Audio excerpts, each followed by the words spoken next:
LIC के new endowment plan के बारे में बताने वाला हूँ, जिसका प्लान नंबर है 914। तो आइए सबसे पहले जान लेते हैं कौन कौन इस पॉलिसी को ले सकते हैं। उसके बाद हम एक एग्जांपल लेके इस पॉलिसी के प्रीमियम, मैच्योरिटी और डेथ बेनिफिट के बारे में भी जान लेंगे। तो सबसे पहले बात आती है मिनिमम एज की, यानी कि कम से कम उम्र आपकी कितने साल की होनी चाहिए अगर आप इस इंश्योरेंस प्लान को लेना चाहते हैं। तो वो यहाँ पे दिया गया है 8 साल का, यानी कि अगर आपकी उम्र 8 साल या 8 साल से ज्यादा की है तो आप इस पॉलिसी को ले सकते हैं। उसके बाद यहाँ पे बात आती है मैक्सिमम एज की, यानी कि अगर आप इस पॉलिसी को लेना चाहते हैं तो ज्यादा से ज्यादा कितनी उम्र तक के व्यक्ति इस इंश्योरेंस पॉलिसी को ले सकते हैं। तो वो एज यहाँ पे दी गई है 55 साल की, यानी कि 8 साल से बच्चे से लेके 55 साल तक के व्यक्ति इस इंश्योरेंस पॉलिसी को ले सकते हैं। उसके बाद बात आती है मिनिमम टर्म की, यानी कि इस पॉलिसी को आप कम से कम कितने साल के लिए ले सकते हैं। तो वो टाइम पीरियड यहाँ पे दिया गया है 12 साल का, यानी कि कम से कम 12 साल के लिए आपको इस इंश्योरेंस पॉलिसी को लेना होगा। उसके बाद बात आती है मैक्सिमम टर्म की, यानी कि ज्यादा से ज्यादा इस इंश्योरेंस पॉलिसी को आप कितने साल के लिए ले सकते हैं। तो उसके लिए यहाँ पे 35 साल का टाइम पीरियड दिया गया है, यानी कि कम से कम आप 12 साल के लिए इस पॉलिसी को ले सकते हैं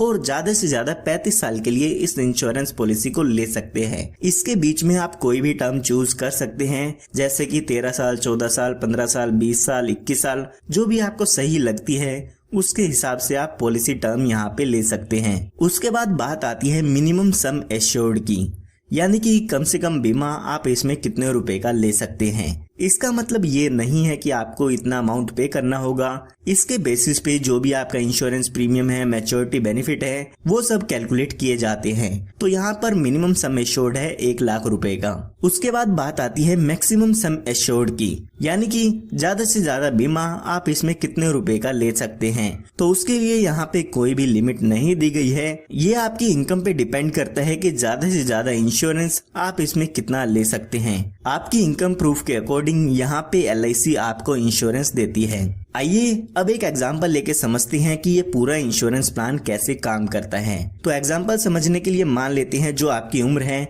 वो 35 साल की है और आप इस इंश्योरेंस पॉलिसी को लेना चाहते हैं। उसके बाद हम मान लेते हैं कि आप 5 लाख रुपए का इसमें बीमा लेना चाहते हैं, यानी कि जो हमारी पॉलिसी का सम एश्योर्ड होगा वो 5 लाख रुपए का होगा। उसके बाद हम बात करते हैं टर्म की, यानी कि आप कितने साल के लिए पॉलिसी लेना चाहते हैं। तो हम मान लेते हैं 21 साल के लिए आप इस पॉलिसी को लेना चाहते हैं। तो अगर हम इस पॉलिसी के प्रीमियम की कैलकुलेशन करते हैं तो पहले साल आपको इसमें लगभग 23,908 रुपए का प्रीमियम पे करना होगा। उसके बाद बाकी के बचे सालों में आपको 23,393 रुपए का प्रीमियम पे करना होगा, जो कि आपको ये सालाना पे करना होगा। अगर आप 6 महीने में, 3 महीने में या हर महीने में किस्त भरना चाहते हैं तो वो आप स्क्रीन पर देख सकते हैं। तो यहाँ पर जो अब आपकी एज है वो 35 साल की हो गई है, तो हमने 21 साल के लिए ये पॉलिसी ली है, तो हमें आने वाले 21 सालों के लिए प्रीमियम की पेमेंट करनी होगी। जब आपके 21 साल पूरे हो जाते हैं, यानी कि जब आपकी उम्र 56 साल की हो जाएगी, तो उस समय ये आपकी पॉलिसी खत्म हो जाती है, यानी कि आपकी पॉलिसी की मैच्योरिटी हो जाती है। और जब आपकी पॉलिसी की मैच्योरिटी होगी तो उस समय आपको लगभग 10,54,000 रुपए का अमाउंट मिल जाता है, जिसमें 5 लाख रुपए का आपका सम एश्योर्ड होता है, 5,04,000 रुपए का बोनस होता है और 50,000 रुपए का यहाँ पर फाइनल एडिशनल बोनस आपको मिल जाता है। तो ये टोटल मिला के 10,54,000 रुपए का अमाउंट आपको इसमें मैच्योरिटी पर मिल जाता है। अगर हम देखते हैं कि टोटल हमने 21 साल में कितना प्रीमियम पे किया है, तो हमने 21 साल के दौरान लगभग 4,91,768 रुपए का अमाउंट पे कर दिया है। तो आप देख सकते हैं कि आपको 21 साल में 4,91,768 रुपए पे करने होंगे प्रीमियम के। उसके बाद जब आपकी पॉलिसी टर्म पूरी हो जाती है तो उस समय आपकी पॉलिसी की मैच्योरिटी का अमाउंट आपको मिल जाता है। ये हमने बात तब की है जब पॉलिसी के दौरान पॉलिसी होल्डर की डेथ नहीं होती है। आइए अब एक एग्जांपल लेके समझते हैं कि अगर पॉलिसी होल्डर की डेथ हो जाती है तो उस समय उसके नॉमिनी को क्या क्या बेनिफिट मिल जाते हैं। तो यहाँ पर पॉलिसी शुरू होने के बाद और पॉलिसी की मैच्योरिटी होने तक कभी भी पॉलिसी होल्डर की डेथ होती है तो यहाँ पर पॉलिसी होल्डर के नॉमिनी को डेथ बेनिफिट्स मिल जाते हैं। डेथ बेनिफिट्स में सम एश्योर्ड मिलता है, इसके साथ साथ जो भी आपकी पॉलिसी का बोनस है वो यहाँ पर दिया जाता है। तो हमारे केस में मान लेते हैं पॉलिसी होल्डर की डेथ 39 इयर्स की एज में हो जाती है। तो यहाँ पर जब भी पॉलिसी होल्डर की डेथ होगी तो उस समय जो भी आपका सम एश्योर्ड है यानी कि 5 लाख रुपए का अमाउंट मिलेगा, साथ ही साथ जितने साल भी आपकी पॉलिसी चली है उसका बोनस यहाँ पे दिया जाता है। तो 1,20,000 रुपए का बोनस हमें यहाँ पे मिल जाएगा।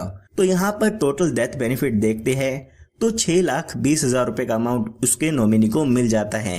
आपको एक बात याद रखनी है कि जो सम एश्योर्ड है वो तो आपको मिलेगा ही मिलेगा, साथ में जितने साल भी पॉलिसी आपकी चली है उतने साल का बोनस यहाँ पे आपको मिल जाता है। यहाँ पर मैं आपको बताना चाहूंगा कि आप इसमें एडिशनल बेनिफिट्स भी ले सकते हैं, जिसके लिए आपको कुछ एक्स्ट्रा प्रीमियम देना होगा। तो यहाँ पर आप अपनी पॉलिसी में टर्म राइडर ऐड करा सकते हैं।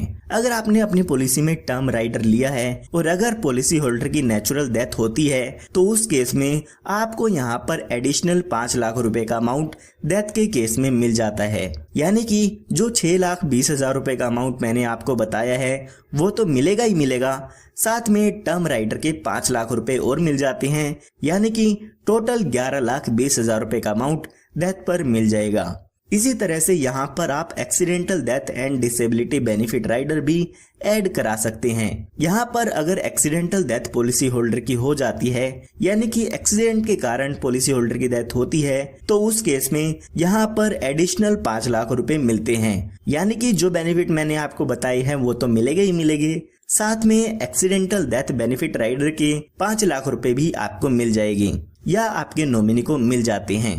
तो अगर आप ये बेनिफिट्स अपनी पॉलिसी में ऐड कराना चाहते हैं तो आप ये बेनिफिट्स ऐड करा सकते हैं। उसके बाद LIC ने यहाँ पर आपको एक बेनिफिट और दिया है, वो है सेटलमेंट ऑप्शन का।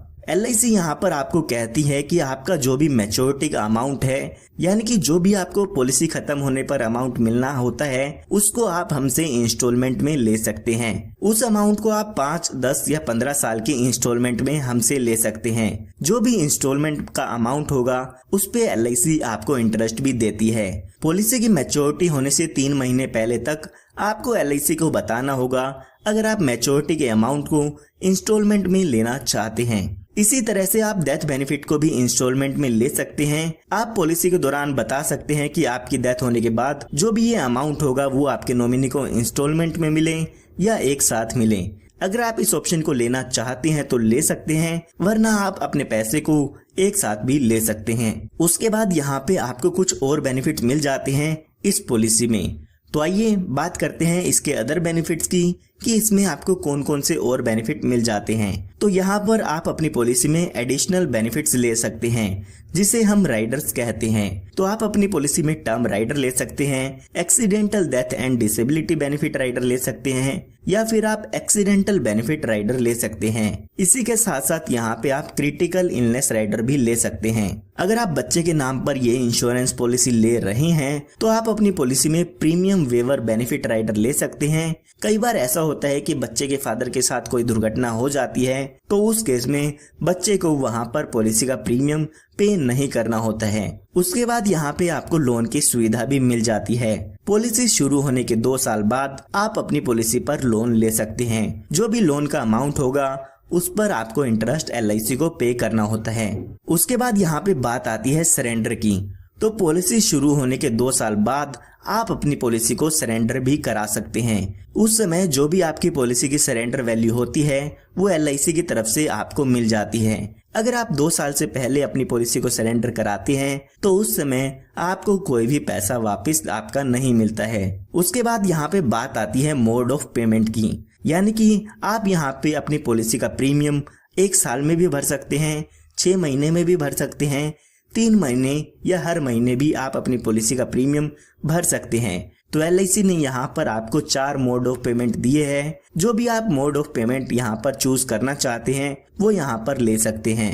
उसके बाद यहाँ पे LIC आपको ग्रेस टाइम पीरियड भी देती है, यानी कि अगर आप अपनी पॉलिसी की पेमेंट ड्यू डेट पर नहीं पे कर पाते हैं तो LIC यहाँ पर आपको कुछ एक्स्ट्रा दिन देती है जिसमें आप अपनी पॉलिसी का प्रीमियम भर सकते हैं। कई बार ऐसा होता है आपको याद नहीं रहता है, तो LIC ने आपको कुछ एक्स्ट्रा दिन दिए हैं जिसमें आप बिना लेट फीस के अपने पॉलिसी के प्रीमियम की पेमेंट कर सकते हैं। तो यहाँ पर अगर आपने मंथली प्रीमियम पेमेंट मोड लिया है तो 15 दिन का ग्रेस टाइम पीरियड मिलता है, और इसी तरह से इसके अलावा अगर आपने और कोई पेमेंट मोड चूज किया है तो आपको 30 दिन का ग्रेस टाइम पीरियड यहाँ पे मिल जाता है। उसके बाद यहाँ पे आपको टैक्स बेनिफिट भी मिल जाता है। तो अगर आप इनकम टैक्स रिटर्न भरते हैं तो यहाँ पर आप इसके प्रीमियम की डिडक्शन ले सकते हैं। जो भी इनकम टैक्स रूल्स हैं उसके हिसाब से आप यहाँ पे इसके प्रीमियम की डिडक्शन ले सकते हैं। इसके साथ साथ जो भी मैच्योरिटी का अमाउंट होता है या डेथ बेनिफिट आपको मिलता है वो भी यहाँ पर इनकम टैक्स से एग्जेम्प्ट होता है। इनकम टैक्स के सेक्शन 10(10)(d) में यहाँ पर आपको एग्जेम्प्ट कर दिया गया है, यानी कि आपको मैच्योरिटी और डेथ के क्लेम पर कोई भी टैक्स नहीं देना होगा। उसके बाद यहाँ पे बात आती है रिवाइवल की। कई बार ऐसा होता है आप अपनी पॉलिसी का प्रीमियम टाइम पर पे नहीं कर पाते हैं, तो LIC ने यहाँ पर आपको 5 साल का टाइम पीरियड दिया है, यानी कि अगर आपकी पॉलिसी बंद हो जाती है तो 5 साल के अंदर अंदर आप अपनी पॉलिसी को फिर से शुरू करा सकते हैं। जो भी पॉलिसी का प्रीमियम होगा और जो भी उसकी लेट फीस होगी वो आप पे करके अपनी पॉलिसी को 5 साल के अंदर अंदर फिर से शुरू करा सकते हैं। तो उम्मीद करता हूं आपको अब LIC के प्लान नंबर 914 के बारे में सभी इंफॉर्मेशन मिल गई होगी।